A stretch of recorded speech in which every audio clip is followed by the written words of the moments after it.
Alrighty, folks. That's a catchy tune. It's Aaron Schmuckler. I'm here again to talk about 8 ways to do something.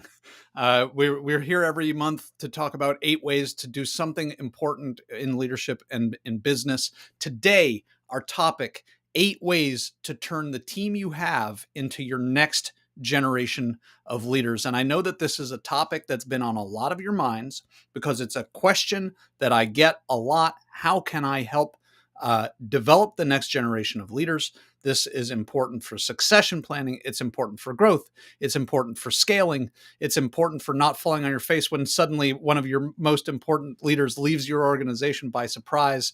And I am thrilled to be joined by none other than Belle Walker. Belle, please introduce yourself to the folks. Thank you for having me on. I love this series. I'm Belle Walker of Bellevue Consulting. I take organizations from friction to function. I do that by focusing on the structures and processes that connect the people to the high level goals so that they get lifted up and actually achieve them. And if I may say, Belle, you and I have been connected for a couple of years, and I think of the way your brain works to do those things as magical. Right? What is it they say? Like any technology that's far enough advanced will appear as if it is magic. Your brain is clearly that kind of high technology because it appears to me as magic. Oh, thank you. Yeah, I tend to think of it as an excellent compliment to the work you do. I do not have the patience for the work that you do. So when there are obstacles, I like the structures and systems to just detour right around them. There you go. So the work that I do, by the way, we at the Yes Works are company culture engineers. We work with you folks, you leaders, to ensure that you have the kind of culture where people and profits both thrive, where communication and collaboration are, if not seamless, then at least smooth and productive and effective. We want to help you get the best that your team has to offer because believe me, they want to offer it, and also do that in such a way that everybody, company, and individuals really have the greatest health. So here we are: 8 ways to turn the team you have into the next generation of leaders. Belle, we each have 4 suggestions for the good folks at home. And I don't know what your 4 suggestions are going to be. You don't know what my 4 suggestions are going to be. And so we're going to have a fun conversation. What is your first suggestion about how to turn the team you have into your next generation of leaders? My first suggestion is to remember when I said if you have obstacles, work around them? It's to start by making sure you are turning folks who actually want to be leaders into Mm, leaders. mm. Because my experience has been that in every organization, there are some people who are dang good at what they do and they want to be heads down, left alone to do it. If you insist that those individuals try and climb the ladder or try and expand their scope of influence, you are headed potentially for quite the head bashing. So, Mm. focusing those energies on the members of your team who want to be leaders, I think is a great place to start. I love that, and a kind of a corollary to that, right? Is if you're looking to hire folks who are going to be moving in that direction, then make that a part of your interviewing and hiring process. I forget who it was that I heard this from recently. I loved it when I heard it. They suggested that one of your interview questions be, what kind of challenge do you want? What is the kind of challenge that you are looking for in your work? I like that question a lot. I think it will help to identify people who want those leadership and management challenges. I also want to emphasize that I don't think it's a bad thing or a detriment to your organization to have some people who are very happy where they are. Most organizations are shaped like a pyramid. That means there are fewer spots if you're looking up, and this is more of a positional thing than a sort of pure leadership lead from any chair thing, which is also important. But if you're talking about people who are career wise, corporate ladder ambitious, you need those people. And it helps if you have a few people who are happy to say, good on you. I'll be here. hanging out, doing what I do, kicking butt and taking names. Fantastic suggestion. So, my first suggestion is don't fix it. And what I mean by that is you're going to have people who come to you to ask you questions. You're going to have people who come to you and say, here's a problem that I'm facing. And the temptation is going to be to fix the problem for them. Another thing that might happen is you might see them heading for a cliff. And so you jump in to save the day before they go off that cliff. Now, I'm not suggesting that you let people plummet to their deaths or really in any way significantly endanger any project or a customer experience. And there are ways that it is useful to let people have small failures and learn from those failures. It's great to say to somebody, I'm so glad you noticed that this is a problem. How do you want to solve it? And lead in a way that is slower. You slow down, let people grapple with their own problems and their own troubles while also supporting them, maybe asking questions that help direct them toward answers that are going to be conducive to success and their growth. When you step in, you are not, you are, I would say, being penny wise and pound foolish. It's quicker, and it also prevents them from generating the kind of judgment that allows you to solve that problem. And it's the judgment that makes leaders.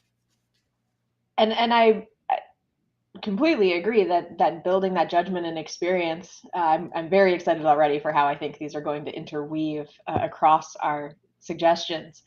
Uh, on top of that, when you step in, you may be having a faster resolution right now, but when you haven't taught that judgment, passed along that capability, if this is a recurrent situation, every time you step in, you're faster right now, but you might have gotten much faster over the long term if you went slow to go fast. Indeed, go slow to go fast is a great way to put that.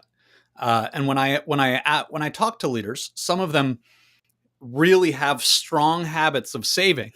When I talk to leaders like that, very often when I ask them, how did you get the judgment that you have? They say, well, I fell on my face a bunch of times, right? I learned by making mistakes, by trial and error.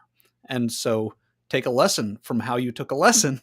That's the same way that your people are going to effectively learn, is by trial and error.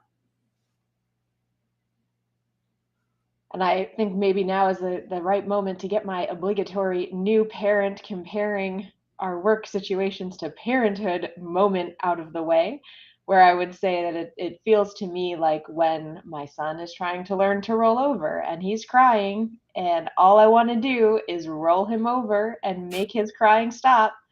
And he's never going to get there if I don't let him keep trying. That is right. I mean, it takes developing those muscles, the core muscles, the arm muscles to be able to do that role. All right, Belle. All right. What's your second suggestion for the people? My second suggestion is building a little bit on what you said. So, in building the judgment, the skill set, my suggestion is to focus on what, not how. What are you? Focus on what, not how. Yes, the objective, the outcomes you are looking for when you are trying to grow your team's confidence in themselves. If you can give them clarity around what you're looking for, it gives them a chance to experiment and see their own skills coming to fruition. And the notes that I had written for myself said that forcing people to follow exactly in your footsteps helps no one, and Mm, I believe that. yeah, right. I think in the military they call this commander's intent. Right. What is the objective? All right, you're a smart person. Figure out how to get there.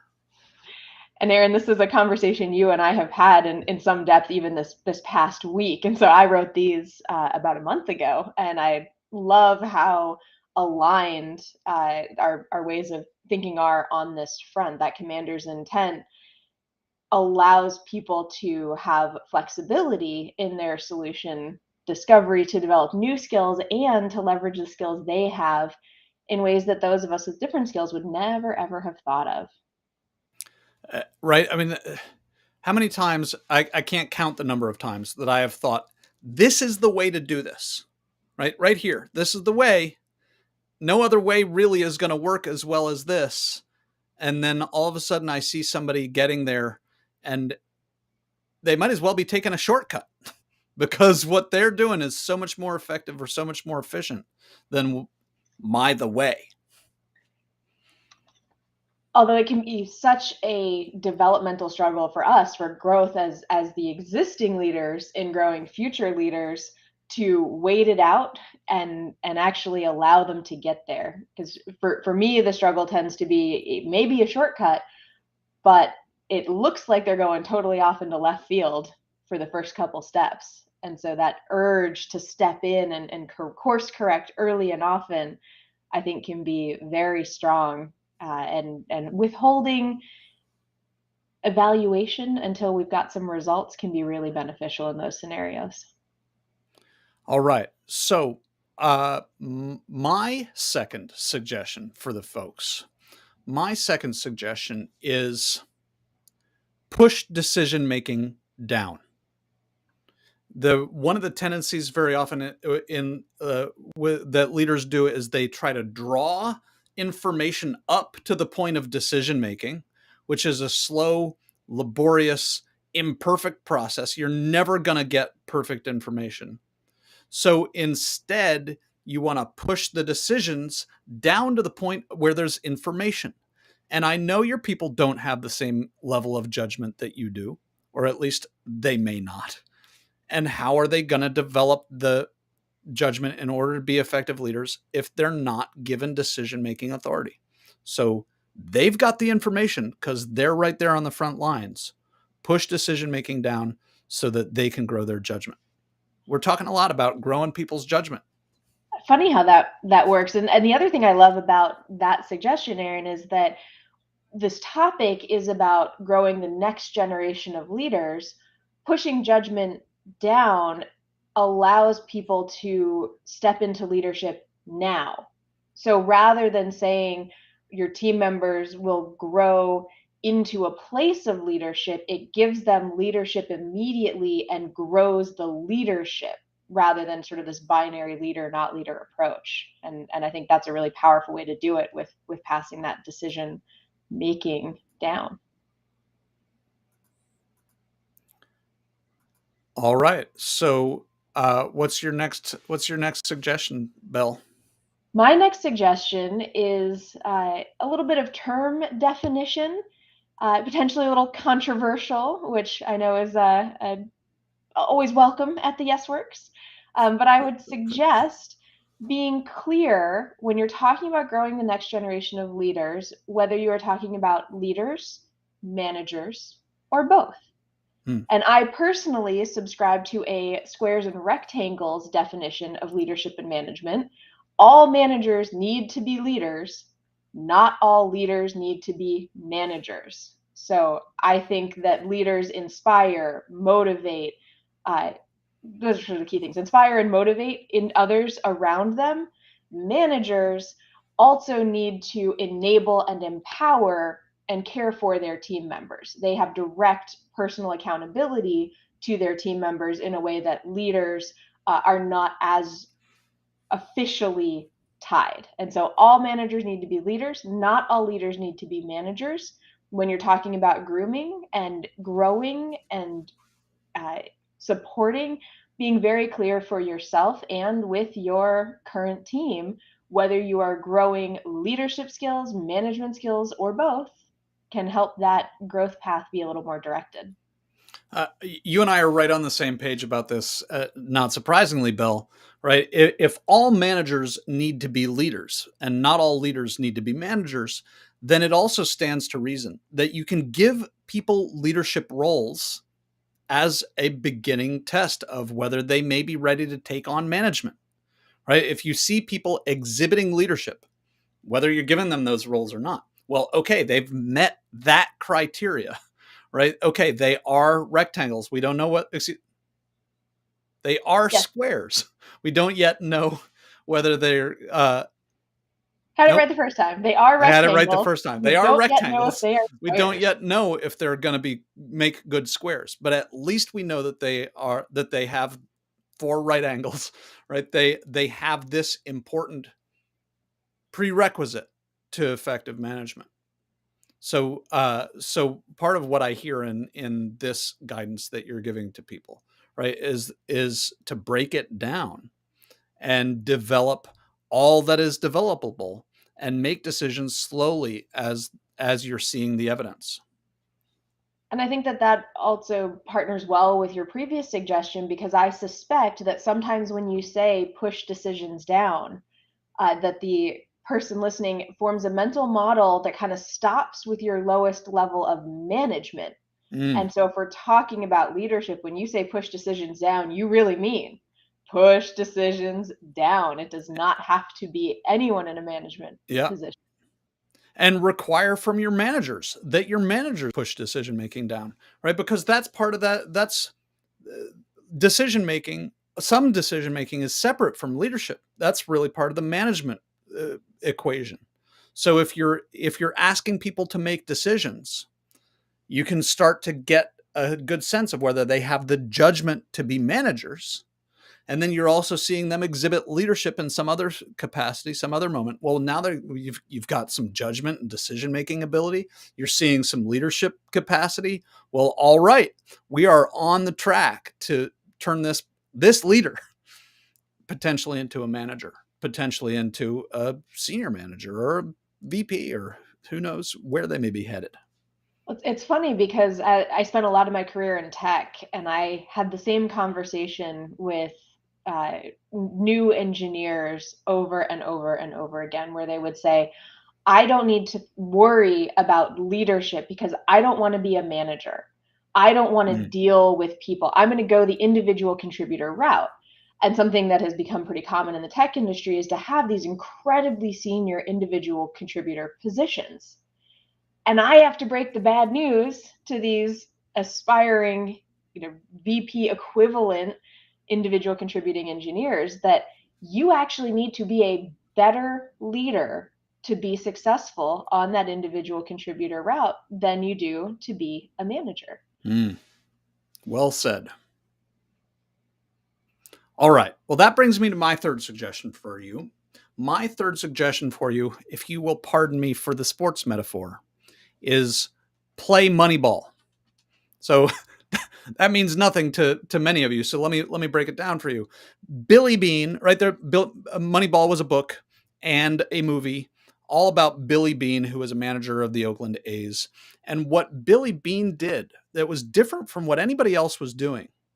Instead of going after the biggest stars, this person is going to be the best third baseman, or this person is going to be the best hitter in the league. That's the person we want on our team. They didn't have the money to go after these major stars. So he broke it down into what are the specific talents that our team needs as a whole. And then he went after unsung heroes that had those talents. And so he created a team that could really win through this aggregation of talent without spending the money on major stars. So one of the traps that I see uh, current leaders getting into is thinking, okay, this is the opening that we have emerging, or this is the opening that we're gonna need somebody to fill. So and so is going to retire in a couple of years. We need to fill this job. And so they're looking for somebody who has all of the skills and the talents of that person who's leaving, thinking this is the role that we need to fill. And so, what I mean when I suggest to you, dear listener, that you play Moneyball is that instead of looking for the person to take over all of the job requirements that this person is now filling, that instead you're looking at your whole company and you're looking at all of your talent and you're thinking, how do we get these niches filled by this emerging talent pool? And it's not necessarily going to be the same person in exactly the same role. Job descriptions may need to shift and change in order to get all of your, if you'll excuse me, bases covered. I'm a big fan of Moneyball, even if I'm not a huge sports fan in I'm general. not a So big sports fan either. And those sports analogies can so often be so useful. it, very much so. And I think that you raise a really important point around, well, many important points as we are targeting only 8 pieces of insight here. But around this notion of looking at your resources collectively. Mhm. One of the things that drives me bonkers about an old school philosophy called scientific management is this notion that people are interchangeable cogs in a machine. And it turns Wouldn't that out be that, nice? well, one, obviously no, but two, cogs are not interchangeable cogs in a machine. You can't just go swapping things around willy nilly. And so, if you are really looking at all the pieces that you have and need them to play nicely together, uh, being very cognizant of when one thing breaks, it's not necessarily going to be possible to just slot a brand new piece in. Let's run with the cogs analogy. You would think, okay, well, I've got my watch, all the pieces work nicely together. One cog broke, I really actually want the exact same thing to fit in. But if you've had wear and tear on everything else, you may need to actually rejigger the whole system to be able to find something that works again. Taking the shiny brand new cog that would have worked in the shiny brand new watch may not actually be Mm. effective. And the same is true with people. We grow as organizations, we grow as teams, and the needs shift over time. So that one-to-one replacement would be convenient, but I think is often a bit of an illusion. I love it. And another thing that I love is that I love learning that I'm not the only person who uses the word rejigger. It's one of my favorite words, and I feel like I'm the only person who uses it. And there, you just made me feel like I'm not alone. So thank you. Yay! I've actually tried to look into the etymology of it, Yeah. and n- total failure. There's Ah. wildly diverging theories on it, but Wow. it All right. somehow made it into my vocabulary. So we're in an etymological in the middle of an etymological conflict out there in the dictionary world. Egg. Um, Bell, before we get to your fourth and final suggestion, tell the people how and why they might get a hold of you. So, how you might get a hold of me, you can go through my website, bellevueconsulting.com, or you can just find me on LinkedIn. You're likely already on LinkedIn for this live streaming, so just connect with me via my profile. All right, And the and why. Oh, why? Yeah, and that was going to be my question. I like to say, I think as at the beginning, I take organizations from friction to function. So often, my clients are best described as victims of their own success. The structures and processes or lack thereof that are needed to succeed in early growth and development shift over time, and it can be very difficult to spot that transition point or have the bandwidth to look at your own organization directly. So if that word friction is resonating for you, if you are ready for some structures and processes because you have grown past what you've been working, that's a great time, a great why to reach out to me, get you ready for the next level. And so is it fair then, Bell, to say that you help people solve the what got you here won't get you there problem? That is an excellent way to say it. All right. Very good. Bell, what's your fourth suggestion about how to turn the team you have into your next generation of leaders?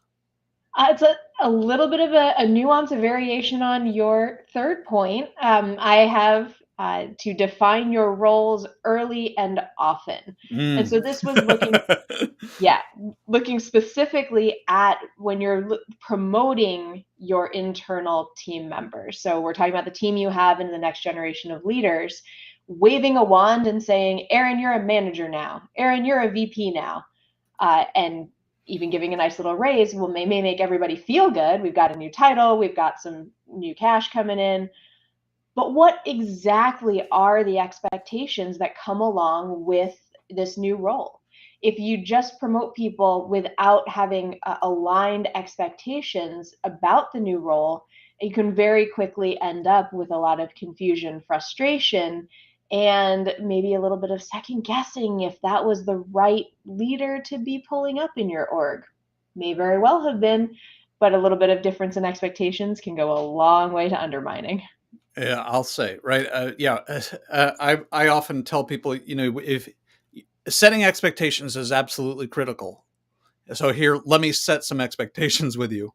When you set some expectations, you're going to toss a dart and it's going to hit here, and then the person you're talking to is going to say right back to you what they think they heard. They're going to toss a dart and they're going to hit over here, and you're going to think that you've hit the same spot.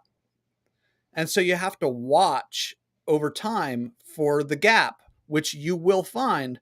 And you're actually only going to be able to spiral in on mutual understanding. And then, of course, expectations are going to change and you're going to miss again, think you're on the same page, and have to spiral in a second time. And that may sound frustrating, but I was actually in a workshop this morning where somebody offered the thought exercise: how would you feel if everything you said was fully understood and acted upon as you communicated it? And I had a brief moment of panic. I was like, that sounds terrible. I think before I speak way too often for that to, right? Yeah, speak before I think way too often for that to be a good plan. I Mm-hmm. need pushback Mm. and clarification for my own thought processes to get there. And so that spiraling in, I think, is a really beneficial tool. And if you can see it that way and enjoy the process, Yeah. it can make everybody's day a little better. Very good. Well, I will take a moment to tell the people how and why they might get a hold of me. Uh, You can find me on LinkedIn, as you know, because very likely you're watching me on LinkedIn right now. I'm the only Aaron Schmuckler on LinkedIn, so it isn't hard to find me there. You can also find me at theyesworks.com. And those are probably the easiest ways to get a hold of me. And I love, as you can probably tell, love talking about this stuff. What makes teams work? What makes leadership work? What makes teams teamy? And so those are all reasons to reach out to me.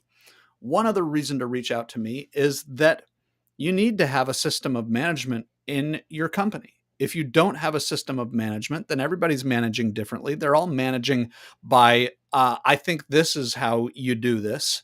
And we at the Yes Works have a manager's upskilling sprint coming up on September 27th, is when the next cohort begins, and seats are selling fast. So if that is of interest to you, then it's time to jump on it. Reach out to me, and we'll make sure that some of your managers can join us for that.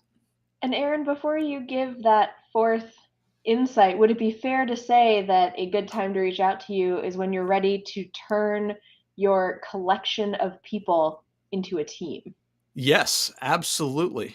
Right? When you're ready for your team to seem as if they are psychic, that'd be a good time to reach out to me. All right. So my fourth and final, the eighth of our 8 ways that you can turn the team that you have into the next generation of leaders, is to think in terms of what I call people driven expansion. So rather than define that for you right off the bat, I'll tell you a story that I understand from Mario Batali. Mario Batali is a famous, he's one of those celebrity chefs. Before he was a celebrity chef, he had one restaurant in New York, and that's all he ever wanted, was one restaurant in New York. And one day he woke up, according to his story, and thought about his sous chef, who was fantastic. And he thought, this sous chef is outgrowing me. Pretty soon, one day he's going to come in and he's going to leave. He's going to give me his resignation because he's either going to go start his own restaurant or he's going to find somebody else who knows things that I don't that he can learn from because he is outgrowing me. And so what Mario did was, despite the fact that he had only ever dreamt of having one restaurant, he bought another restaurant. He came in, he gave this guy 50% ownership in that restaurant. And he said, this is now your restaurant. You go run it. So when I suggest that you consider people-driven expansion, very often I hear leaders talking about, I don't want to lose the best leaders that are emerging in my company, and I don't have a role to put them in. Well, what a fantastic opportunity to potentially grow your company, to expand your service offerings, to reach out into new markets. Make the people who are emerging as excellent leaders, make them leaders. You want to grow your company. You want to expand what you're able to do, the kind of revenue and profits that you can bring in. Why not take advantage of the talent that you have in order to do that? Smart risk taking is what it takes.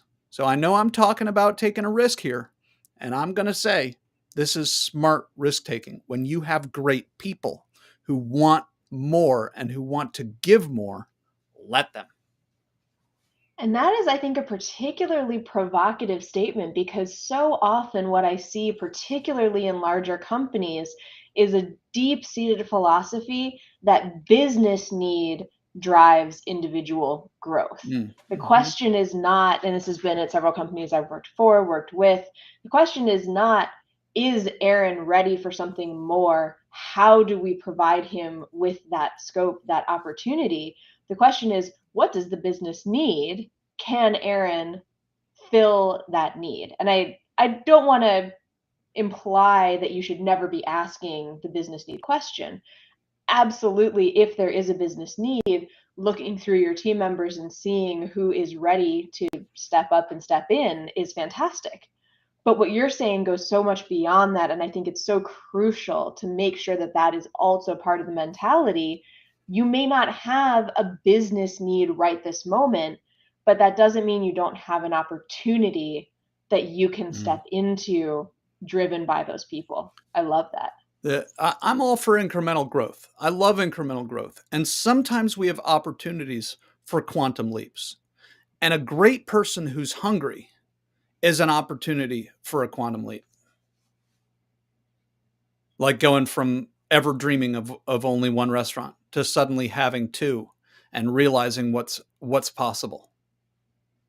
And how much less scary I imagine it is when you take that people driven approach because someone was ready to step in, then that made taking the leap, I'm sure still terrifying, but a little less terrifying and certainly less painful.